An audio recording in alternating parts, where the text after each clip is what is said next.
The first time her finger moved, no one was watching, except the new maid's son. Malik stood alone in a private medical wing, a narrow corridor hidden behind a bookcase that didn't hold a single book. The room hummed with expensive machines that spoke in steady beeps and green lines. Ava Whitaker, the billionaire's wife who hadn't opened her eyes in 20 years, lay perfectly still beneath a white blanket, her hair silvered like frost. Malik wasn't supposed to be here. He was supposed to be carrying clean linens and keeping his head down. But the pump on the wall throbbed out a rhythm that felt wrong in his bones, and he couldn't ignore it. He reached up, adjusted the flow rate back to the setting printed in the log, and Ava's ring finger trembled like a moth waking in winter. He froze. The machines didn't change. The nurse call light stayed dead. But the hand moved again, a tiny arc no one could mistake for a draft. Malik swallowed hard, and the sound of it felt too loud in the sterile quiet. He glanced at the security dome camera in the corner, covered in a neat circle of tape someone had placed with surgeon's precision. On the monitor cart, a timer rolled with no audio recording. It hit him then, this room wasn't just private. It was curated. He stepped closer, careful not to let his shadow fall across her face. "Mrs. Whitaker," he whispered, his voice barely there, "if you can hear me, I'm right here." Her eyelid fluttered, the quickest blink of static. Malik's breath caught. Not a dream. Not a trick. Alive trying to surface. A floorboard murmured outside the hidden door. Malik jerked his hand back and set the linens at the foot of the bed, arranging them with pointless care to make his presence look harmless. He'd been in this house less than a week, and already it felt like the kind of place that grated every heartbeat. A glass wall pretended to be a window, beyond it, a mural of trees fooled people who didn't look long enough. He looked long enough. The trees never moved. Hours earlier, he and his mother had arrived under a sky the color of steel. The Whitaker mansion rose like a museum that had swallowed another museum. Cole Whitaker, tech money layered on old money, didn't greet them. An estate manager did, with a practiced smile and a clipboard that had more lines to sign than Malik had ever seen. "I'm Marla Voss," she'd said, voice warm, eyes cold. "We're glad to have you." Their employee badges were ready before their names had finished leaving her mouth. "No questions during orientation," she'd added. "You'll see everything you need to see in time." But orientation never mentioned the hidden wing. Orientation never mentioned the bookcase that locked with a code after the night nurse left. Orientation didn't need to. People were paid to be blind, and those who couldn't be blind were paid to leave. Malik had grown up fixing things with borrowed tools and YouTube videos. Washing machines, a neighbor's clattering AC, the loose fan belt on a beat-up Honda. You listen long enough and you can hear when a thing is lying. Machines lied the same way people did, not with words, but with rhythm. That's what dragged him down the hall now, what kept his feet soft on the cool floor tiles, what pried his eyes open to every detail the house tried to blur. Ava's face had the stillness of deep sleep, not death. Malik saw the dampness along her lash line and knew someone had been moistening her eyes. He saw the faint discoloration at her wrist where adhesive was changed too often, as if the bandage hid more than it protected. He saw the logs, neat handwriting switching to block letters switching to neat handwriting again, the same pens, different hands, gaps where there shouldn't be gaps. On Tuesday, a sedative recorded at 2:14 p.m. But the nurse assigned that day had clocked out at 1:50. Either she'd administered it after leaving, or someone else had written Tuesday like it could erase a time. If this makes your chest feel tight, don't pretend it's nothing. Subscribe now and tell us where you're watching from, because houses like this exist in every city, and silence is their favorite lock. He reached for the pump again, not to change anything this time, just to listen. The pulse sounded like a drum with one nail missing. The rate on the screen said one thing, the beat argued in another language. "Someone tuned you to sleep," he murmured, eyes never leaving the numbers. "Somebody tuned you to stay away." Another whisper at the door. He pivoted, sliding the linens onto the rolling cart, shoulders down, mouth neutral. Marla Voss stepped through the bookcase entrance like a magician returning to hide the trick. She didn't bother with pleasantries. "You're not authorized for this wing," she said. "I was told to deliver fresh sheets everywhere," Malik answered, thumbing the edge of a folded flat like it mattered. Marla's gaze flicked to the covered camera, then back to him. "Sheets can be left at the nurse's station." "They told me to bring them in," he said simply, and let the sentence hang powerless in the air. Marla took 2 steps closer. Up close, she smelled faintly of clove and cold metal. "What's your name?" "Malik Williams." "Williams. You're the new maid's son." "Yes, ma'am. And you are not to be in this room again without a nurse present. Do you understand?" "Yes, ma'am." He held her gaze just barely long enough to seem obedient but not eager. She nodded once, satisfied or pretending to be. "There will be a donation truck this afternoon. The staff is offloading old equipment. Stay out of the way." She lingered a beat, listening, maybe, to the room the way he had. Malik watched her eyes skim the monitor readouts with the comfort of someone who thought numbers were loyal. She didn't touch the pump. She didn't need to. Whoever she was, this room already answered to her. When she left, the air seemed to grow a layer back. Malik waited 30 seconds, then another 30, until his pulse stopped trying to outpace the heart monitor. He turned to Ava again, closer now, his voice thinner. "I don't know if you can hear me. But if you can, blink." Nothing. Then, so slight he would have missed it if he'd been breathing harder, a twitch at the corner of her mouth. Or a trick of the light. Or the mural trees pretending wind. He pulled his phone, opened the camera, and held it low against the bed rail, angled at her hand. He waited. The machines whispered their fake lullaby. The pump clicked. The finger moved again, one pulse, not random, not nothing. He recorded 3 seconds, then killed the screen like it had burned him. Evidence could save you. Evidence could also bury you under the wrong eyes. Downstairs, the house went about its glossy routines. Cleaning crews in soft shoes. A chef prepping meals no one ate on time. Cole Whitaker taking a work call from a glass office that overlooked a pool no one swam in. To the world, Cole was the face of devotion, a husband who'd kept his wife at home instead of a hospital, who'd hired specialists, built wings, donated to research. The same story played in magazines that liked pictures of his jawline and her frozen beauty. The same story bought silence like a subscription. Malik found his mother in the service kitchen, rolling silverware into napkins with the speed of someone who'd learned to turn worry into motion. Keisha didn't ask questions in rooms with ears. She just looked into her son's eyes for 2 seconds too long and knew something had shifted. "You okay?" she asked softly. "Yeah," he said. "Just a lot of stairs." She held his gaze another heartbeat, then returned to her napkins. "Stay close," she said, as if it were a prayer. He spent the afternoon carrying baskets and pretending to be furniture. He watched the donation truck load machines that still had shrink wrap on the cables. He watched a nurse sign for equipment the wing supposedly needed, then walked the clipboard to Marla for a second signature that wasn't required by any policy he'd ever seen.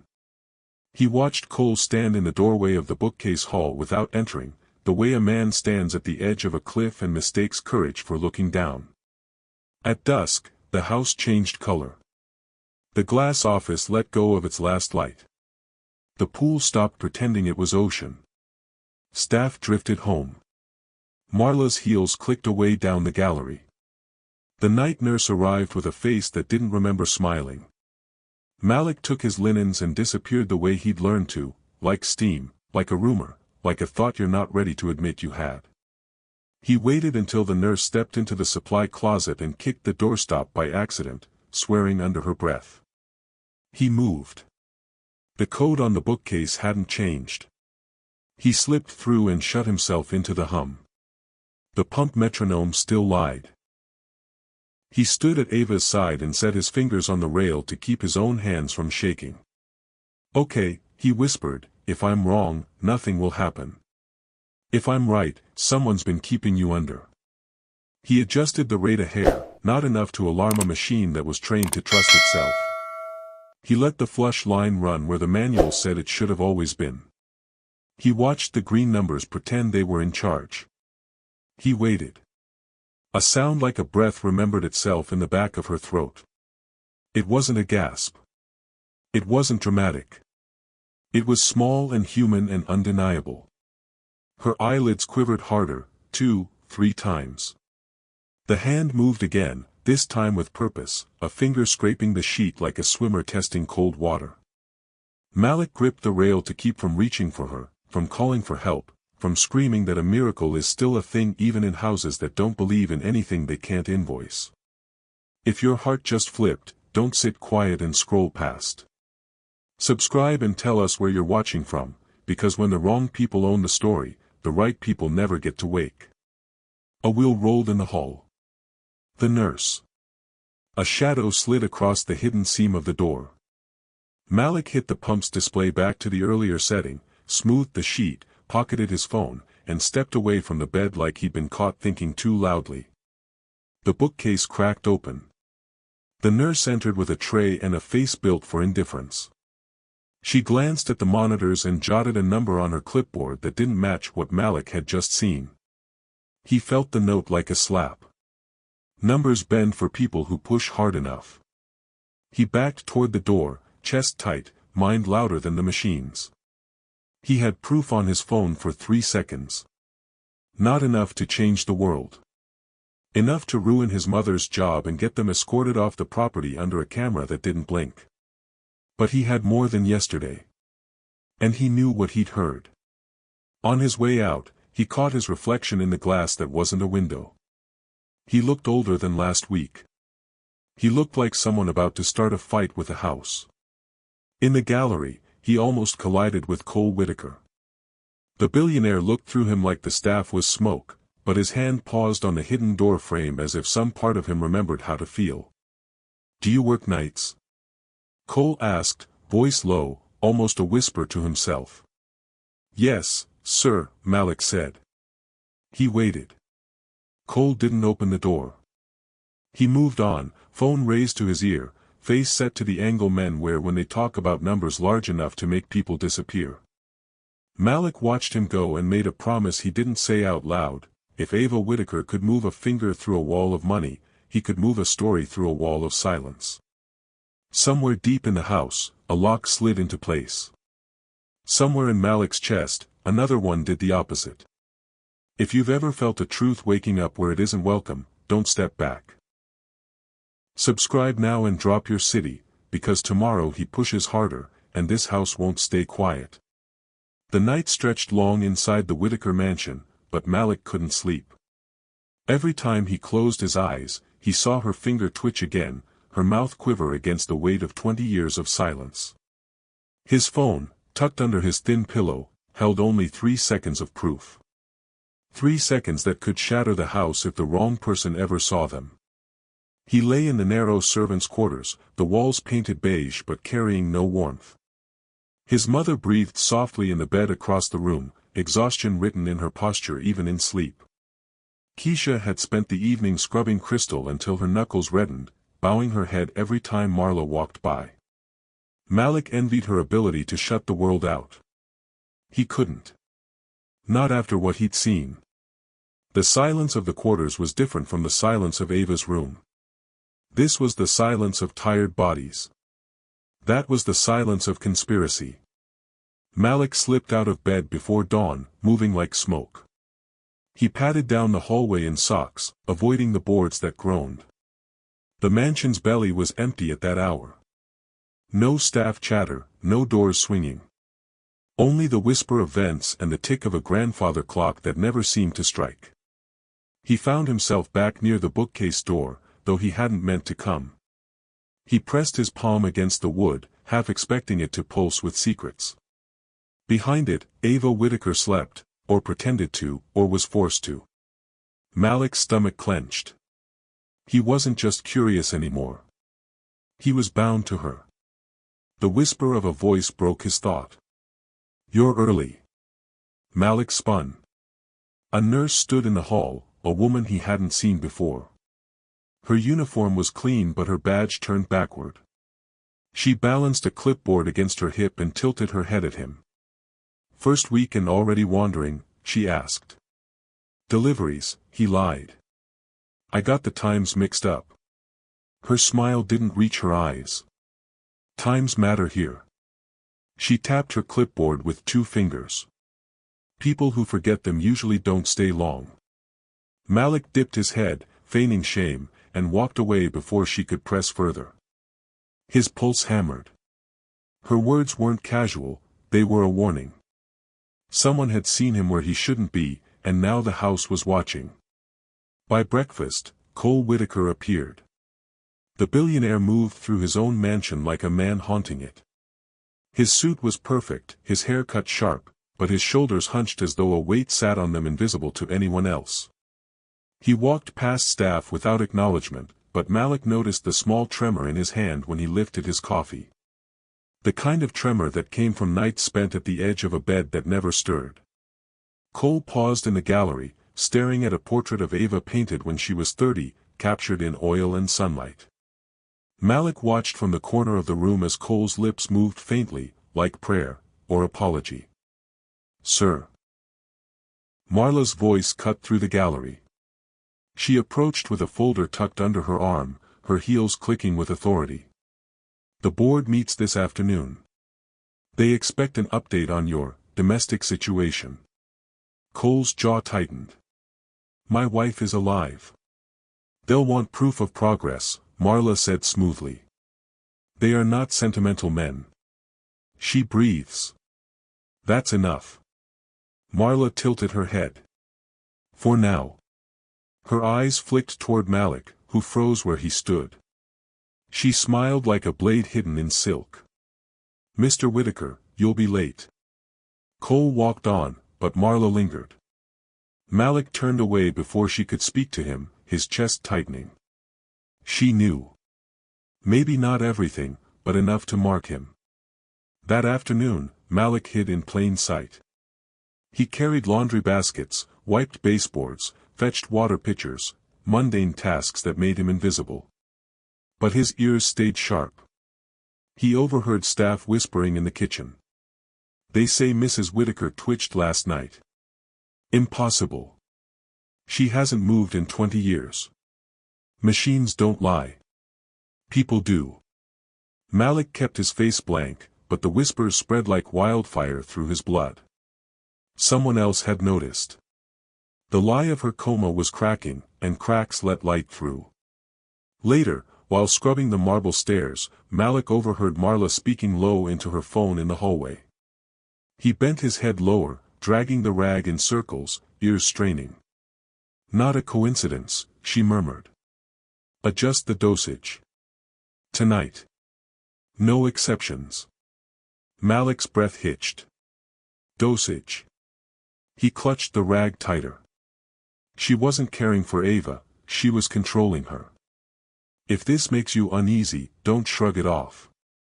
Subscribe now and comment where you're watching from, because silences like this don't vanish unless people refuse to look away. That night, Malik couldn't stop thinking of the word dosage. He replayed Ava's twitch in his mind, the sound of her faint breath, the nurse's clipboard.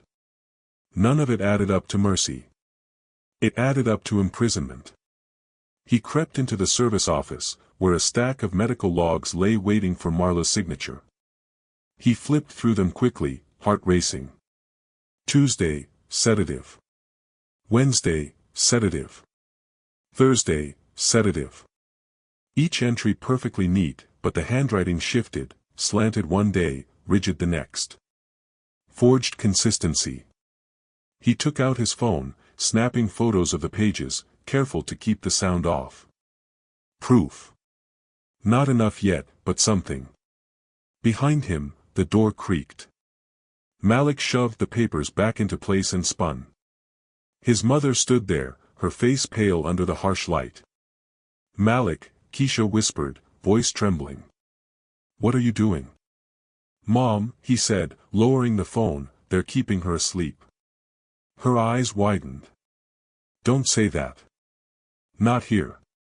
She gripped his arm, nails digging. "Do you want us thrown out? Do you want us disappeared?" She moved, Malik whispered. "I saw it. I heard her. She's still in there." Keisha shook her head violently. "You don't understand how people like them work. They don't let secrets walk around in sneakers. They bury them." "I can't ignore it," Malik said. "Not when I know." Tears pricked her eyes. She held his face in her hands. "You're all I have. Don't make me bury my son for someone else's war." Her words cut, but Malik couldn't let go of the truth burning in his chest. He promised her nothing, because he couldn't. When dawn broke again, Malik returned to the bookcase door. He didn't enter. Not yet. But he pressed his ear against the wood. Behind it, machines hummed and hissed, but he swore he could hear something else. A soft rasp. A breath struggling past layers of chemical sleep. He leaned harder, eyes closing. And then, clear, distinct, impossible, two words whispered against the silence, so faint he almost thought they were imagined. "Help me." Malik staggered back, heart pounding. Not a twitch. Not a trick. A voice. The first in 20 years. And now he knew, the lie was cracking wide open, and he was the only one who could keep it from being buried again. If you've ever wondered what happens when the truth dares to speak after 20 years of silence, subscribe now, because the next move decides whether she wakes to freedom or disappears forever. Cole Whitaker sat at the long glass table, the city skyline burning behind him like a wall of fire.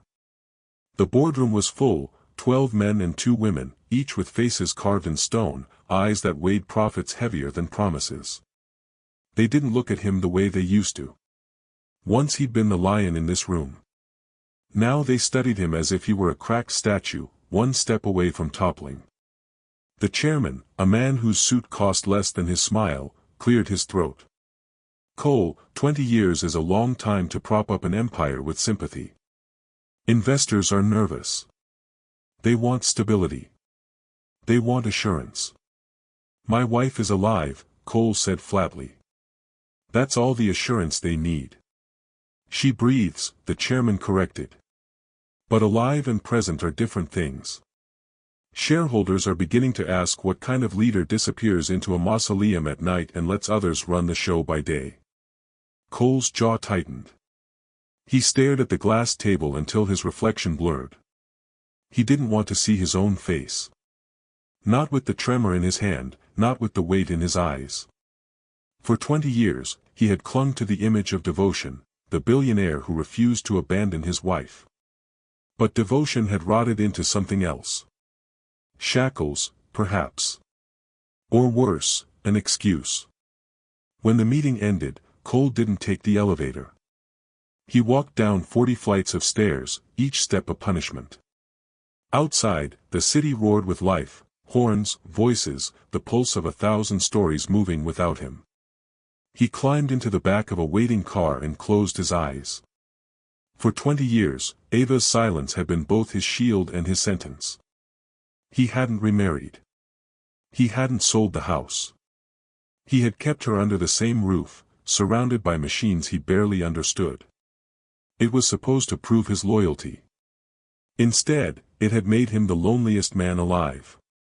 He whispered to himself, words no one else would ever hear, "Should have let you go." That night, he returned to the mansion later than usual.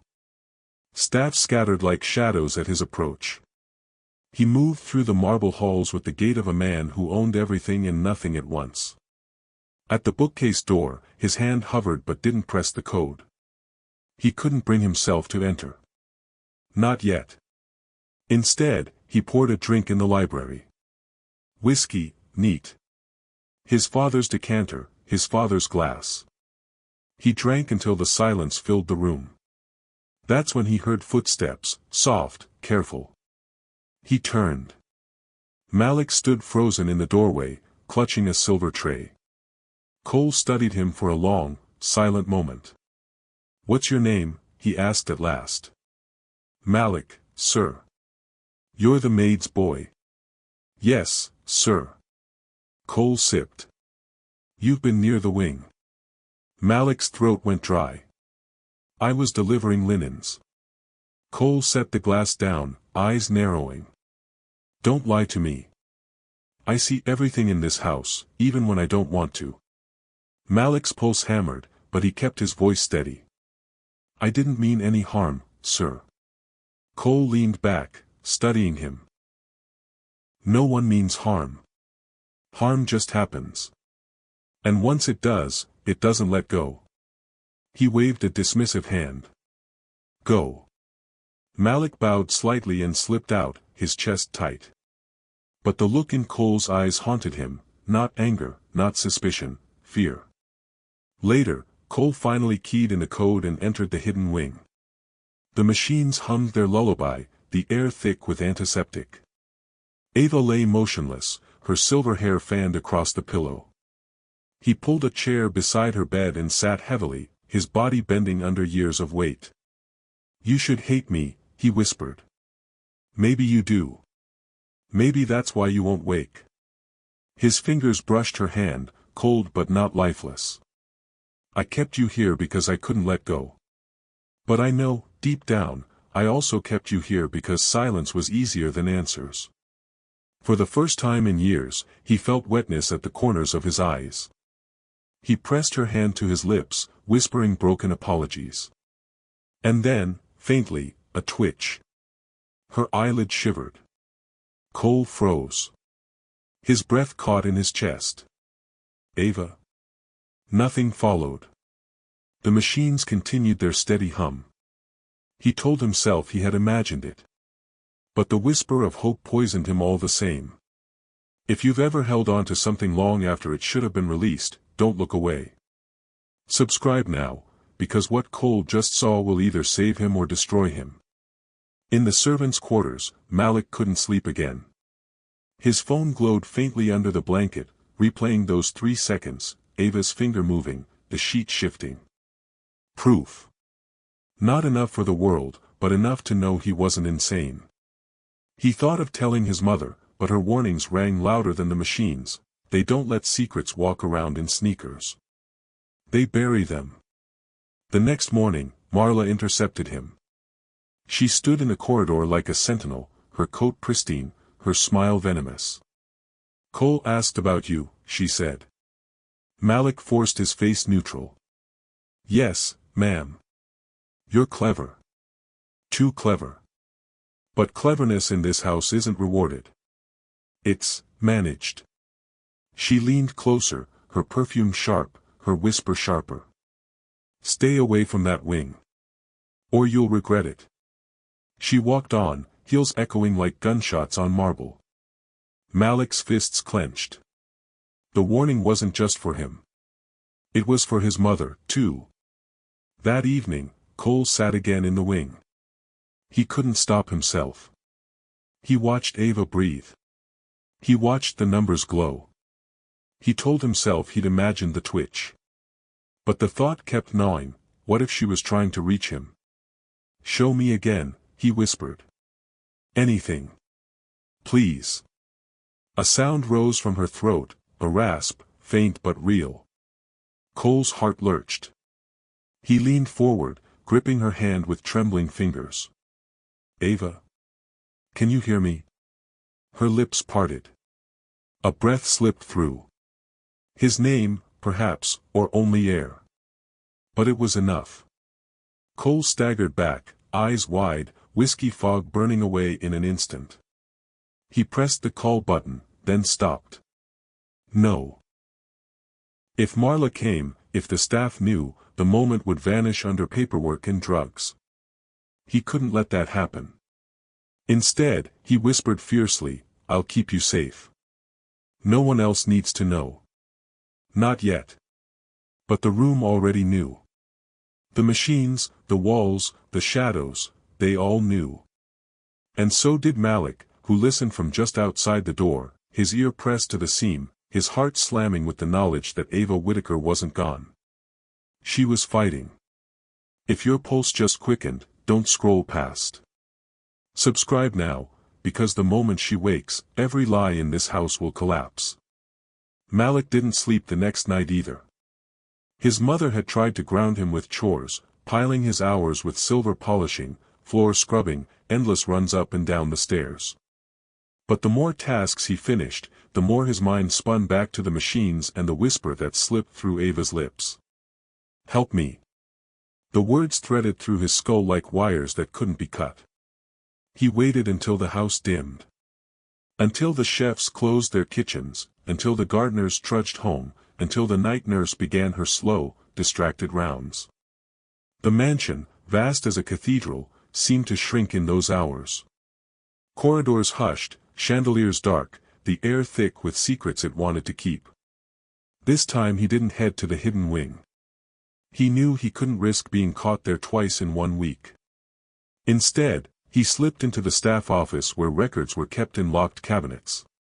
The door wasn't guarded, but the lock was old. A bent bobby pin, pilfered from his mother's vanity, turned with a reluctant click. Malik eased the drawer open and froze.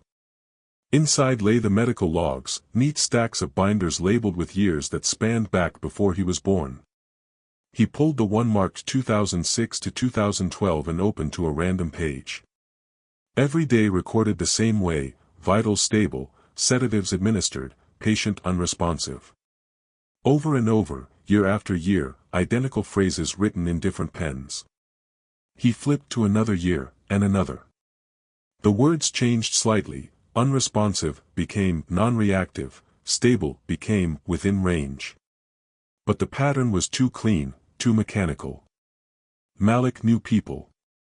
People made mistakes. They smudged ink, skipped lines, wrote too much or too little. These records looked like scripts, performed by invisible hands. He pulled out his phone, snapping photos in quick bursts. Each page documented not Ava's life, but the maintenance of her silence. A creak at the door made his stomach drop. He slid the binder shut and shoved it back into place. The knob turned, and Marla Voss stepped in. Her eyes fell on him instantly. "What are you doing here?" I was cleaning," Malik stammered, rags still in his pocket. "Dust collects in the corners. I didn't want to leave it." Her smile was thin, deliberate. "So diligent.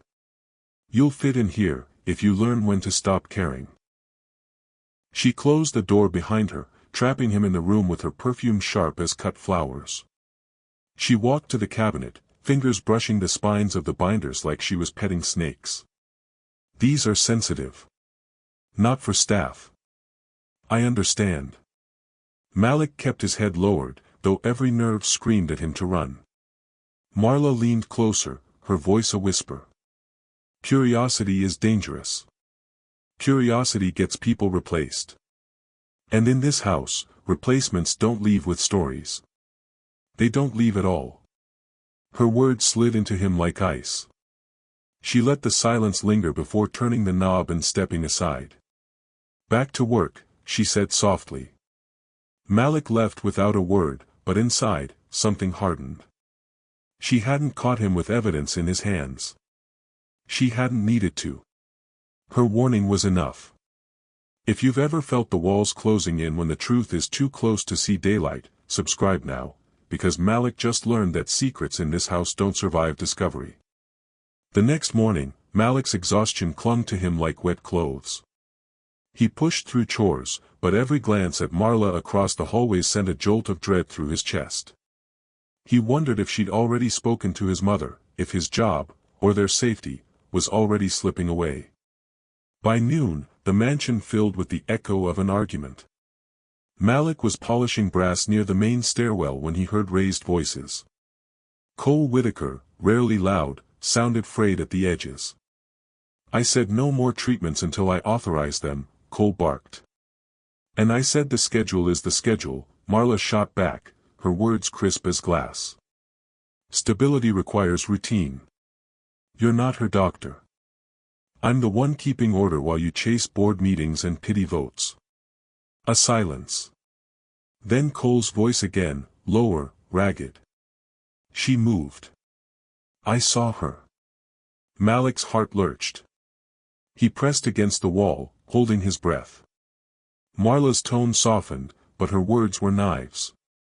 Hope is dangerous, Cole. Don't mistake a twitch for a miracle. Don't make yourself weaker than you already look. Cole didn't reply.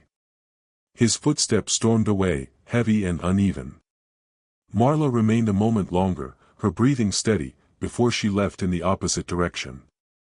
Malik stood frozen, the rag damp in his hand. Cole had seen it too. Ava wasn't lost. That night, Malik gathered more courage than he thought he had. He slipped back into the staff office, certain Marla wouldn't expect him to try again so soon. He opened a different binder, recent logs. He scanned quickly, sedation every evening at 9, dosage unchanging, vitals recorded at precise times down to the minute. Too precise. He pulled out another binder, then another. Years of sameness. Yet one page stood out, an entry scribbled hastily, ink smeared. A rare mistake. It read, patient vocalized. Note, sedative administered immediately. Malik's pulse thundered. He took a photo, then flipped through faster. Buried in the monotony were other smudges. Eye movement observed, fingers twitched, monitor irregular for 3 minutes. Each followed by the same correction, sedative given, patient stabilized. Stabilized. The word meant silenced. He felt dizzy, clutching the binder as if it might vanish. Ava hadn't just been a body in a coma. She had been trying to surface, again and again, and every time they had forced her back under. The weight of that truth crushed him. He thought of her whisper, "Help me," and realized it hadn't been her first cry. It was the latest in a long war no one else wanted to hear. Malik snapped more photos, his phone heavy with evidence. He knew this wasn't enough to expose them yet. But it was enough to prove she was alive beneath the drugs. Enough to prove the house was lying. As he closed the binder, footsteps echoed again. Panic surged. He shoved the binder back and killed his phone light. The knob rattled. He ducked behind the desk as the door opened. Cole stepped inside, not Marla. His face was drawn, his eyes hollow. He walked to the cabinet, pulled out a binder, and opened it with shaking hands. Malik peeked over the desk edge, heart racing. Cole stared at the pages as if searching for forgiveness in the ink. He closed the binder with a snap and pressed his palm to his eyes, shoulders trembling. For the first time, Malik realized Cole wasn't just a prisoner of his wife's silence. He was complicit in it. Cole shoved the binder back, then left, the door closing behind him. Malik stayed crouched in the dark, his chest heaving, until he was sure the hall was empty. He rose slowly, the evidence still burning in his pocket. The first crack in the lie had split wide open. If you've ever seen proof that the story people feed the world is a cage, subscribe now, because Malik just uncovered the kind of evidence that doesn't vanish quietly. The storm rolled in after midnight. The Whitaker mansion, with its glass walls and marble bones, rattled under the weight of thunder. Malik couldn't tell if the tremors in the windows came from the weather or from his own heartbeat. He hadn't meant to linger in the East Wing, but the storm's echo had led him down unfamiliar halls lined with oil paintings of ancestors glaring from centuries past. That's when he heard her voice. "You've been busy." Marla Voss stepped out of the shadows at the end of the corridor, her figure sharp against the pale lightning flashing through tall windows. Her coat was buttoned high, her hands folded like a queen waiting for confession. Malik froze, linen cart between them like a flimsy shield. "Ma'am, I was delivering sheets." She tilted her head, her smile never reaching her eyes. "You said that before." He swallowed. "It's my job." "No," she said softly, "your job is obedience. And lately, you've forgotten the difference. She began walking toward him, heels ticking softly on the marble floor. Each step echoed louder than thunder. Malik gripped the cart handle, his knuckles white. You see, this house isn't kind to curiosity, she continued. It's like a forest. Pretty, yes. But step off the path, and it swallows you whole. Her words slid over him like a shroud. Malik kept his eyes down, but inside his chest burned. He thought of Ava's whisper, "Help me," and the smudged logs he had photographed. He thought of Cole's trembling shoulders as he read the binders in secret. The house wasn't just a forest. It was a cage. And cages had guards. Marla stopped inches from him. Her perfume smelled of orchids with an undertone of something metallic, almost bloody. She leaned in, her voice low. If I catch you near the wing again, Malik, you won't have a job to lose. You'll have a life to regret. Lightning flashed, illuminating her face, serene, unflinching, merciless.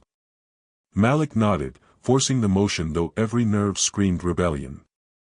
She stepped back, smoothing her coat. Good boy. Then, almost casually, your mother works hard. Shame if she were to be replaced. The word replaced curdled in his stomach. He knew what it meant here. Replaced didn't mean unemployed. It meant vanished. If you've ever felt the wrong person hold your future like a knife at your throat, subscribe now, because Malik just learned that survival in this house is paid for in silence.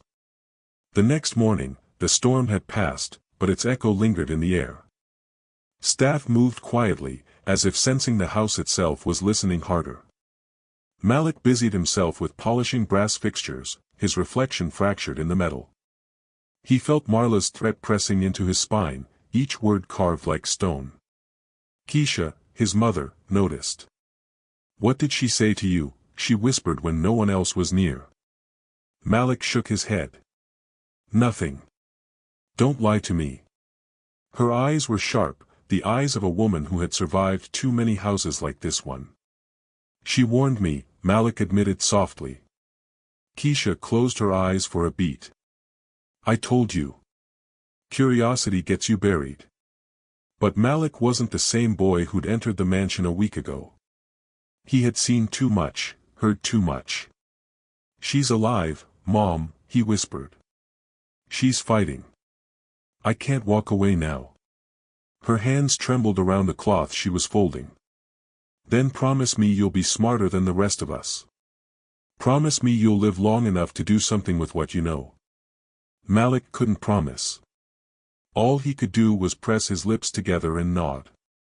That afternoon, Cole returned from another board meeting, his tie loose, his eyes glassy. He barely spoke as staff greeted him. He went straight to his office, shutting the door with a force that made the chandelier tremble. Malik saw him from the corridor, hunched at his desk with his head in his hands. Cole looked like a king in exile, ruler of an empire no longer loyal to him, haunted by a queen who refused to die. Malik almost pitied him. Almost. But Marla never looked weak. She moved through the halls with steady precision, her clipboard tucked like a sword under her arm. Malik noticed she never ate with staff, never laughed, never rested. She didn't need to. The house itself bent to her. That night, Malik found himself drawn again to the staff office. He wanted more proof, something undeniable. But the binders were gone. The cabinet stood empty, as if it had never held anything at all. His stomach dropped. Looking for these? Marla's voice chilled him. She stood in the doorway, holding a binder under her arm. Malik backed away from the cabinet. She stepped inside, shutting the door. You thought you were clever, didn't you? Taking pictures, flipping pages when no one watched. She placed the binder on the desk with a deliberate thud. I know everything that happens in this house, Malik. And I know you've seen too much. His throat tightened. Why? The word slipped out before he could stop it. Why what? She asked lightly. Why keep her under? Why not let her wake? Marla studied him, then smiled coldly. Because some voices are too dangerous to hear. The words hit like thunder. Malik's chest heaved, but he said nothing. Marla leaned closer. Delete your photos. Erase your evidence. Pretend you never heard a thing. That's your only chance. She turned, heels clicking against the tile. At the door, she paused. You remind me of him when he was young, she said. Him who? Malik asked, though he already knew. Cole, she replied softly. Naive. Idealistic. Always chasing truth. Look at him now. See where it got him. She left without waiting for his answer. If you've ever stood at the line between truth and survival, subscribe now, because Malik just crossed it, and the house won't forgive him. Malik sat alone in the office after she left, staring at the empty cabinet. His phone weighed heavy in his pocket. Delete the photos? Impossible. They were all he had, all Ava had. But he knew now that he was marked. Every step, every glance, every breath in this house would be tracked. The cage was tightening. And inside that cage, one truth remained: Ava Whitaker was alive, and someone was terrified of her voice. Malik clenched his fists. He wouldn't stop. He couldn't. Not while she fought through layers of silence with whispers only he seemed willing to hear. And somewhere, deep in the hidden wing, Ava stirred again, waiting for the moment when the house's lies would finally collapse. The mansion was quieter than usual that night. No storms, no arguments, no footsteps echoing through the gallery. But Malik felt a storm inside himself, a restless pull he couldn't fight anymore. He'd spent days drowning in Marla's threats, in the weight of the photos hidden on his phone, in the sound of Ava's faint whisper, "Help me." He knew she was alive beneath the drugs. He knew they'd forced her silence for years. And he knew if he didn't act, she would remain buried under chemicals until her body gave out. So he planned. Not with blueprints or notebooks, just with instincts sharpened by desperation. He'd grown up fixing machines in his neighborhood with nothing but a screwdriver and patience. He listened, adjusted, tested. He'd learned that when something was out of tune, you didn't need to break it apart. You nudged it back into rhythm. Tonight, he would nudge a life back into motion. He waited until the night nurse disappeared into the lounge. He slipped from the servants' quarters, his mother asleep, unaware of the risk her son was about to take. The corridors were pools of shadow, chandeliers dimmed to embers. Malik padded silently to the bookcase door, punching in the code with trembling fingers. The hidden wing opened like a vault. The machines hummed, steady and false, painting green lines on black screens. Ava Whitaker lay still as always, silver hair gleaming in the low light. Malik shut the door behind him, his chest tight with fear and defiance. He approached the pump, the same one whose rhythm had betrayed the lie. He placed his hand on it, feeling its false beat. Then he reached for the flow controls. "This won't hurt you," he whispered. "It'll just give you a chance to speak." He adjusted slowly, fractions at a time, just enough to interrupt the manufactured silence. He watched the numbers flicker. For a moment, nothing changed. Then her chest hitched, a breath deeper than before. Her eyelids twitched once, twice. Malik's heart stopped. "Mrs. Whitaker." Her hand moved again, a tremor stronger than before, dragging against the sheet. If your pulse just jumped reading this, subscribe now, because Malik is breaking the silence that's held her captive for 20 years. He leaned closer, desperate. "Can you hear me? Blink if you can." Her lashes fluttered, slow but deliberate. Malik swallowed a sob. He fumbled his phone from his pocket, recording as her eyes flickered again.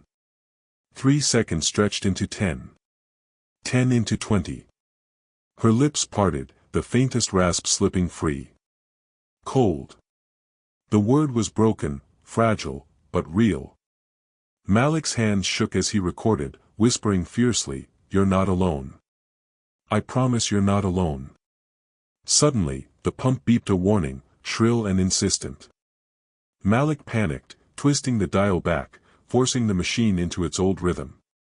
The screen steadied, but his heart thundered in his chest. He stuffed his phone back into his pocket just as footsteps echoed down the hall. The bookcase opened. It wasn't Marla. It was Cole.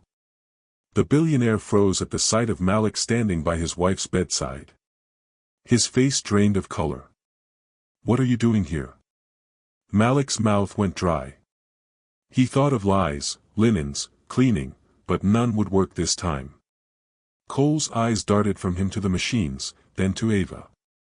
Her eyelids fluttered again, faint but unmistakable. Cole staggered forward, his knees nearly buckling. "Ava?" She twitched her fingers, lips forming shapes too quiet to hear. Cole dropped into the chair, gripping her hand with trembling fingers. Tears welled in his eyes. "My God, you're still here." He looked up at Malik, desperate, broken. "How? What did you do?" Malik shook his head. "I didn't hurt her. I just listened." Cole pressed his wife's hand to his lips, whispering apologies. Malik stood back, chest heaving. He had imagined this moment countless times, but seeing Ava fight through the fog, was something else entirely. Then Cole's expression shifted. Fear replaced hope. His eyes darted to the camera dome in the corner, still covered with tape. "No one can know about this," he said hoarsely. "Not yet." Malik frowned. "She needs help. Real help. Doctors who aren't lying." "Doctors won't protect her," Cole snapped. "They'll protect themselves. And Marla, she'll bury this before it reaches daylight." Malik's stomach turned. Cole wasn't wrong.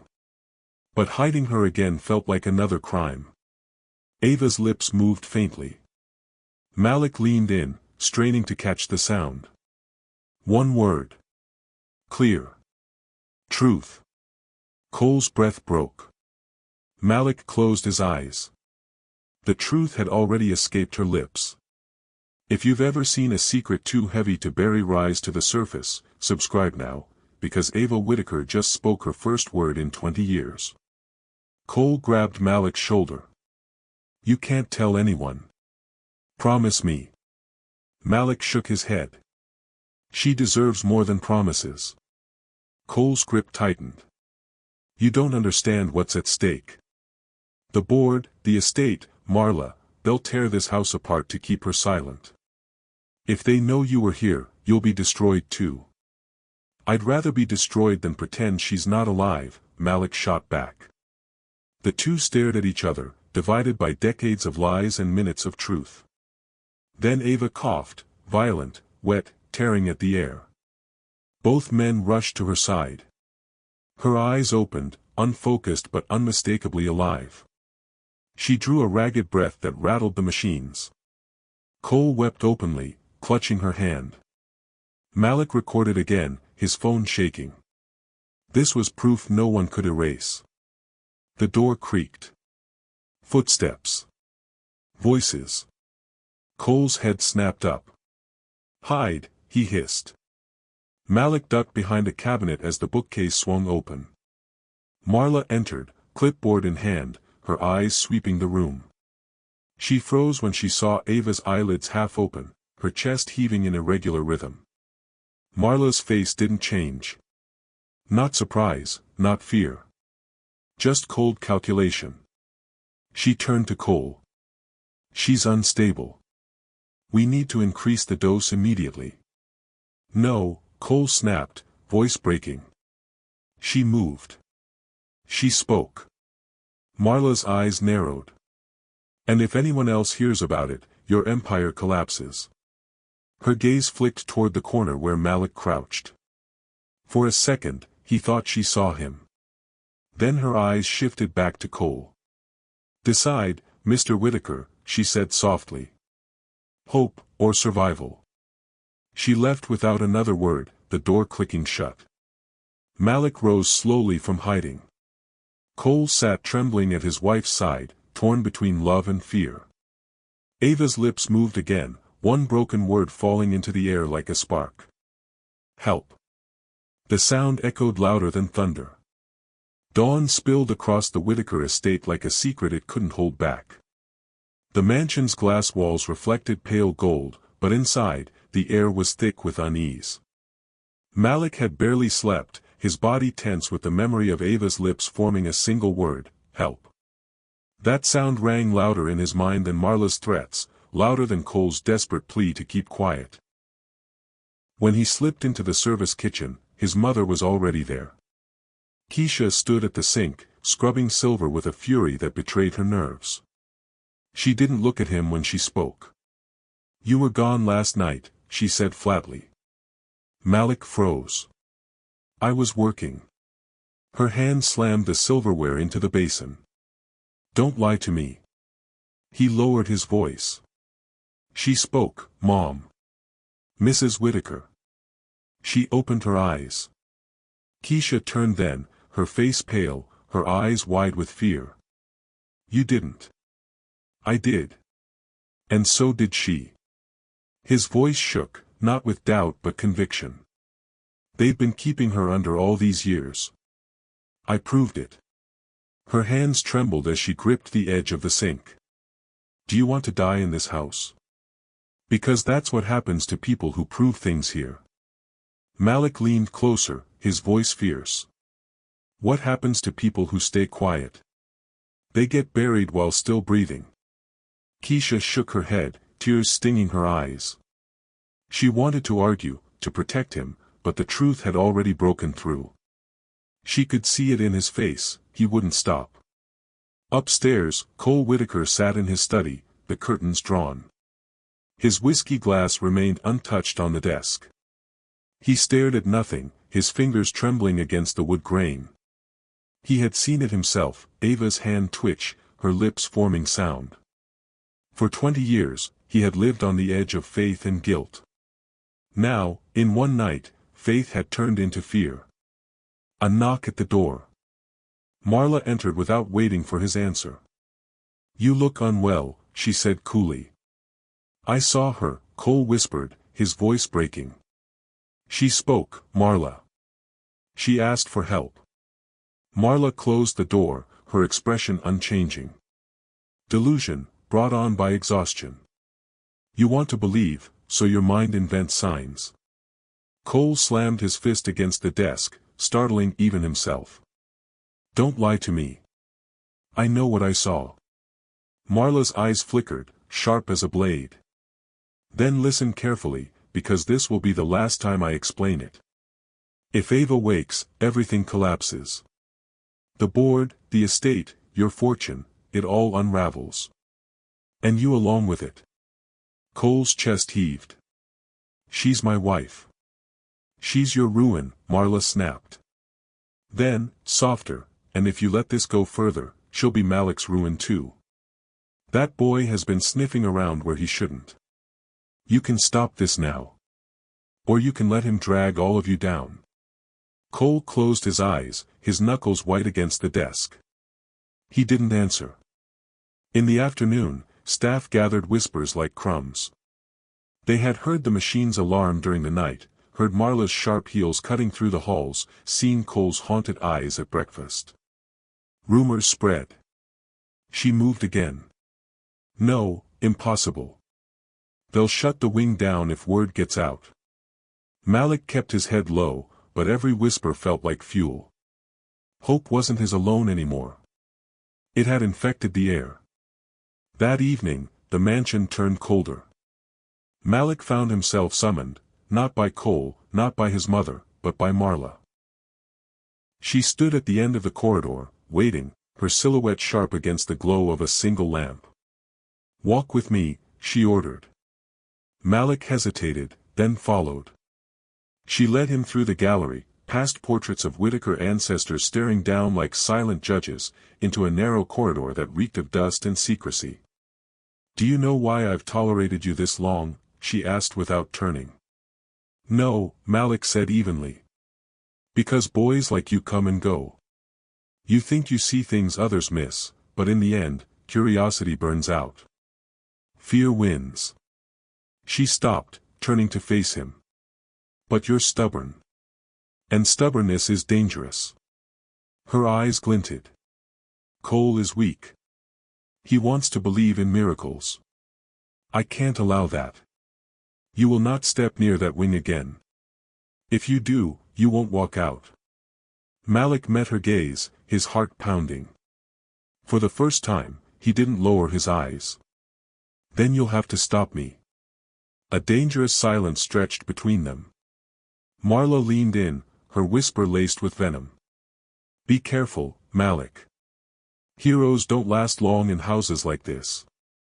She walked away, heels echoing like gunfire, leaving him trembling but unbroken. If you've ever stood against someone who controlled the rules and refused to let you win, subscribe now, because Malik just chose defiance, and defiance has consequences. That night, the mansion felt alive with tension. Cole paced his study, torn between hope and ruin. Malik lay awake, replaying Ava's whispered word until it became a drumbeat. Keisha prayed silently in her bed, begging her son to survive what he had started. And Marla plotted, her mind sharp, her patience running thin. In the hidden wing, machines hummed their false lullaby. But beneath the rhythm, Ava's breaths grew heavier, restless, as though her body itself was rebelling against the drugs that chained her. The house was no longer united by silence. It was divided by a single word, whispered in the dark, help. And in that division, war was waiting. If you followed every moment of Ava's fight back to life, subscribe now, because the next breath she takes will decide who survives in this house of lies. The mansion did not sleep that night. It held its breath. Every hallway seemed to echo too loudly, every chandelier flickered as if aware of what was stirring behind the locked bookcase. Malik could not rest, he paced the servants' quarters like a caged animal.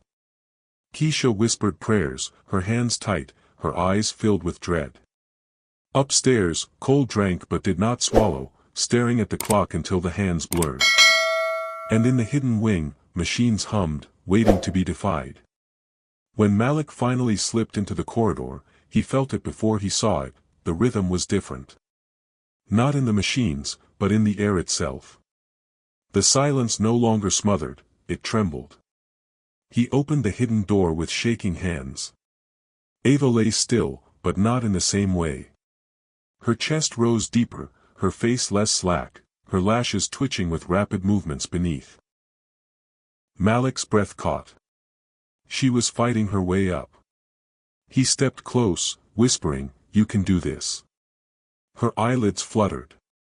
Then, with a slow inevitability, they opened. The green of her eyes, dulled by 20 years, struggled against the dim light. But they were open. Alive. Seeing.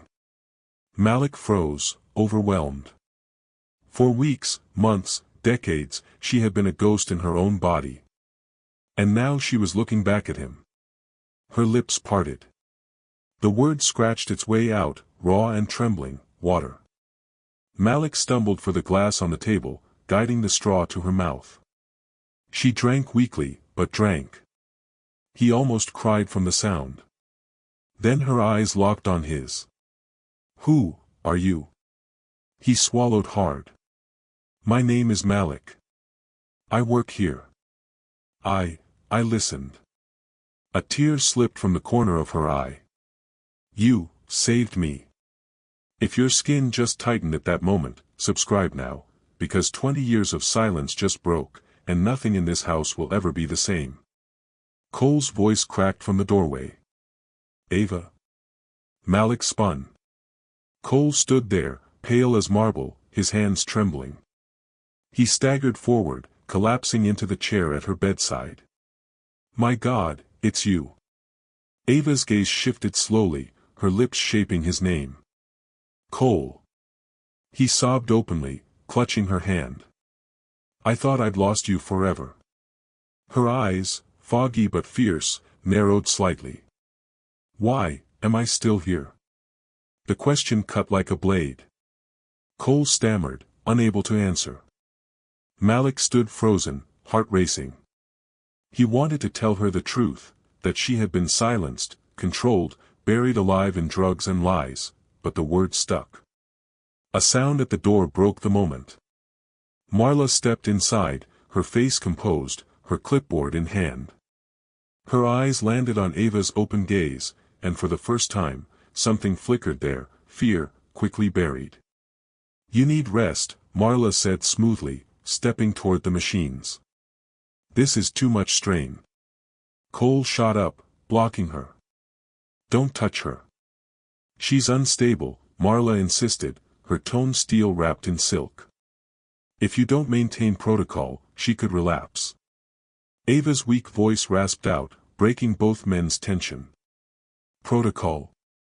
Her eyes pinned Marla with startling clarity. "You did this." Marla's composure cracked for a split second, then returned. "Mrs. Whitaker, you're confused." Ava's voice strengthened. "No. I remember." Cole's head snapped toward her. "Remember what?" Her breathing quickened. "The injections. The whispers. Every time I tried to wake, you forced me under." Her gaze bore into Marla, sharp even through weakness. "You wanted me silent." The room froze. Malik's blood turned cold. Cole staggered back as though struck. "Why?" Cole whispered, horrified. Marla didn't flinch. "Because her voice would destroy everything." Cole's face twisted in fury. "You lied to me. You lied for 20 years. Marla's eyes glittered. "I preserved your empire. Your fortune. Your image. Without me, you would have crumbled years ago. She would have ruined you." Cole shook his head violently.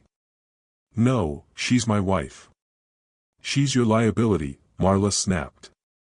Ava coughed, her voice rasping but strong enough to pierce the air. "I am your truth. If you've ever seen a lie unravel in the space of a single word, subscribe now, because Ava Whitaker just named her jailer, and the House of Silence is collapsing." Cole turned on Marla, rage overtaking his fear. "Get out." Marla's eyes narrowed. "Think carefully, Cole. If she speaks, if anyone learns, your empire is gone. You'll be nothing. I'd rather be nothing than live like this." His voice shook but didn't break. For the first time, Marla seemed uncertain. She tightened her grip on the clipboard, her mask of calm cracking. "You'll regret this." She left, her heels echoing like gunfire in the corridor. Cole slumped back into the chair, clutching Ava's hand. Tears ran down his face. "I'm so sorry. I didn't know. I thought keeping you close was love." Ava's eyes softened, but her voice remained sharp. "Love doesn't bury the living." Malik stood still, his phone recording in his pocket, capturing every word. He knew the risk, but the truth had to be preserved. Ava's awakening wasn't just a miracle, it was evidence. Keisha appeared in the doorway then, her face stricken with fear. She took in the sight, Ava awake, Cole shattered, Malik pale with shock. She whispered a prayer under her breath. "Son," she said softly, "what have you done?" Malik looked at her with steady eyes. "What had to be done?" The mansion seemed to exhale as dawn broke fully, light pouring through the glass walls. For the first time in 20 years, Ava Whitaker's voice had returned. It carried the weight of a curse, a promise, and a reckoning. The house was no longer silent. It was alive with consequences.